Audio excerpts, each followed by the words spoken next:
नदी के किनारे एक डेड बॉडी को जलाने का जो है कार्यक्रम चल रहा था। वहाँ पर लोग इकट्ठा हुए थे। कम से कम 15 से 20 लोग इकट्ठा थे। अंतिम संस्कार की तैयारी चल ही रही थी, तभी अचानक से कुछ लोगों की जो नज़र होती है वो नदी पर पड़ती है। नदी पर एक डेड बॉडी तैरते हुए जा रही थी। तुरंत जो है एक नाविक को बुलाया जाता है, गोताखोरों को बुलाया जाता है और तुरंत कहा जाता है कि वो जो डेड बॉडी वहाँ तैरती हुई जा रही है, उसको पकड़कर बाहर लेकर आओ। जो गोताखोर होता है तुरंत जो है नदी में कूदता है। नदी में कूदने के बाद उस डेड बॉडी को वो बाहर निकालता है। जब बाहर निकाल कर लाता है तो उसके जेब को चेक किया जाता है, तो उसमें जो है एक पर्स मिलता है और उस पर्स में उसका आधार कार्ड था जिसका नाम दीपक शर्मा होता है।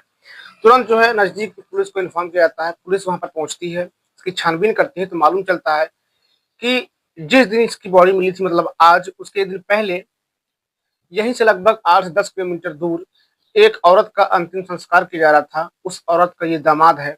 किसी रीजन वश जो है ये नदी में चला गया था और उसके बाद उसको बहुत ढूंढने की कोशिश की गई थी, लेकिन अभी तक इसकी तलाश पूरी नहीं हुई थी। अब जाकर इसकी बॉडी मिलती है। बॉडी को पोस्टमार्टम के लिए भेज दिया जाता है और मालूम चलता है कि वहाँ उसके पोस्टमार्टम रिपोर्ट से कि उसके शरीर पर कई सारे जो है काटने के निशान हैं। दोस्तों, आखिरकार ये घटना क्या थी, पूरी घटना मैं आपको विस्तार में सुनाने वाला हूँ। वीडियो में दोस्तों लास्ट तक बने रहिएगा। नमस्कार, मेरा नाम महेंद्र सिंह है। आशा करता हूँ आप सब अच्छे होंगे, सुरक्षित होंगे। दोस्तों, आज की जो सच्ची घटना मैं आपको सुनाने जा रहा हूँ वो उत्तर प्रदेश के गोंडा जिला की है।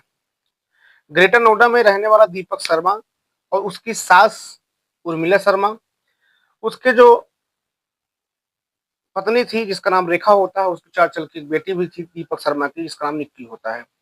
असल में ये कहानी जो शुरुआत होती है वो होती है गोंडा से लगभग 650 किलोमीटर दूर एक गांव पड़ता है, वहां से इसकी शुरुआत होती है। उस गांव में रहने वाले बाबूलाल, जिसकी उम्र 70 साल की थी, उनके बेटे का नाम लालचंद्र होता है। इनकी मृत्यु हो चुकी थी। अब जो उनकी बहू होती है उर्मिला शर्मा, वो अपने ससुर के साथ रहा करती थी।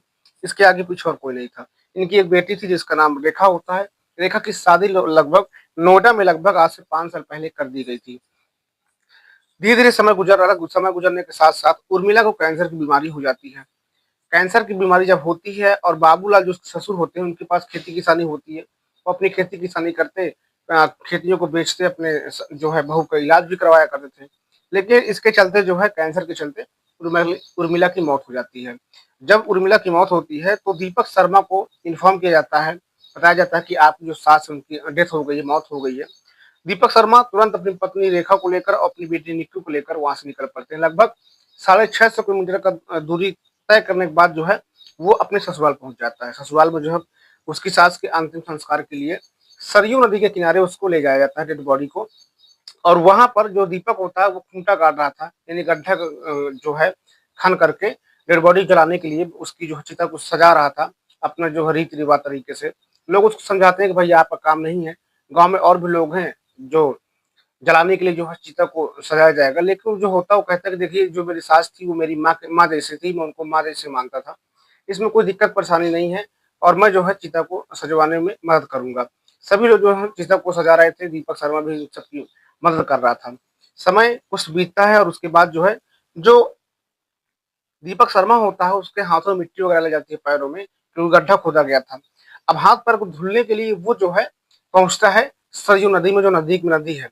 लेकिन जब नदी पर पहुंचता है उसके पहले वहां के जो लोग होते हैं उसको आगाह करते हैं कि भाई वहां पर मगरमच्छ है, यहाँ पर बोर्ड भी लगा हुआ सरकार का कि इस नदी पे कोई न जाए, क्योंकि यहाँ पर बड़े बड़े मगरमच्छ पा जाते हैं।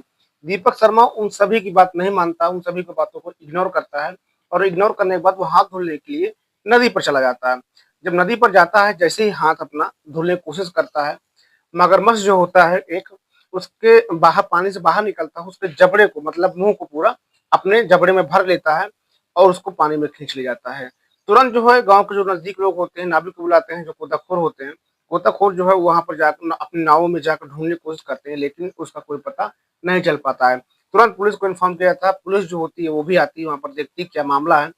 उसके बाद जो है दीपक शर्मा को ढूंढने के लिए लखनऊ एसडीआरएफ एक टीम आती है, लगभग 3 घंटे वहां पहुंच जाती है। वो भी बहुत ढूंढने की कोशिश करती है, लेकिन दीपक शर्मा का कुछ पता नहीं चल पाता है। लगभग पूरा दिन बीत जाता है, पूरी रात बीत जाती है, दीपक शर्मा को कोई पता नहीं था।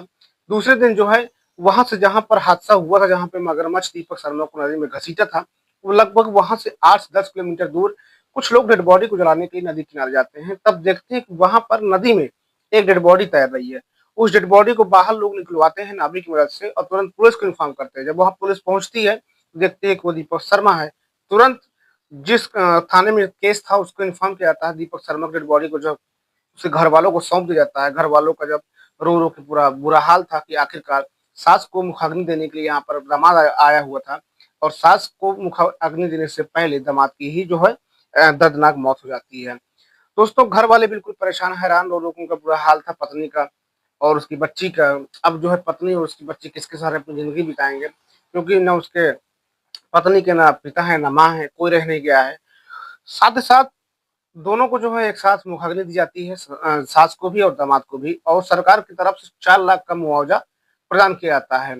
लेकिन सबसे बड़ा सवाल ये था कि 4 लाख के मुआवजे से उनकी पूरी ज़िंदगी तो जो है चल नहीं पाएगी माँ-बेटी की। इधर दीपक शर्मा की जो हत्या हो गई उसको कोई पूरा नहीं कर पाएगा। सॉरी, हत्या नहीं कह सकते हैं, ये एक हादसा कह सकते हैं।